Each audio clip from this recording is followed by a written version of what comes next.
बिस्मिल्लाहिर्रहमानिर्रहीम। अस्सलाम वालेकुम दोस्तों, आज की इस वीडियो में मैं आपको एक ऐसा वजीफ़ा बताऊंगा जिसको करने से आपकी तमाम मुश्किलें, तमाम परेशानियां और तमाम हाजात दूर हो जाएंगी।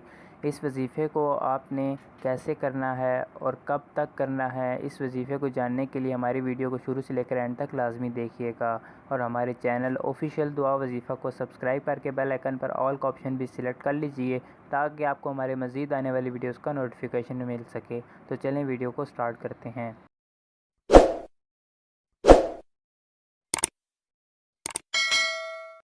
बाज़ बुज़ुर्गान दीन से मनक़ूल है कि जिस शख्स को कोई रंज या मुसीबत दरपेश हो तो उसे चाहिए कि 11 दिन रोज़ाना 296 मरतबा इस्म मुबारक या बसूरू पढ़े या कोई और पढ़कर पानी पर दम करके मुसीबत ज़दा को पिलाए। इंशाअल्लाह अज़्ज़ा वजल 11 दिन के अंदर अंदर आपको मुसीबत से निजात मिल जाएगी। लेकिन वजीफ़े को आपने 11 दिन तक ही करना है, ना इससे ज़्यादा और ना इससे कम। अगर आपको इस वजीफ़े के मतलब कोई भी सवाल हो तो आप कमेंट बॉक्स में कर सकते हैं। इंशाअल्लाह अज़्ज़ा वजल हम पूरी कोशिश करेंगे कि आपके उस कमेंट का जवाब दिया जाए। तो आज तक की वीडियो के लिए इतना ही। नेक्स्ट वीडियो में मिलते हैं, तब तक के लिए अल्लाह हाफ़िज़।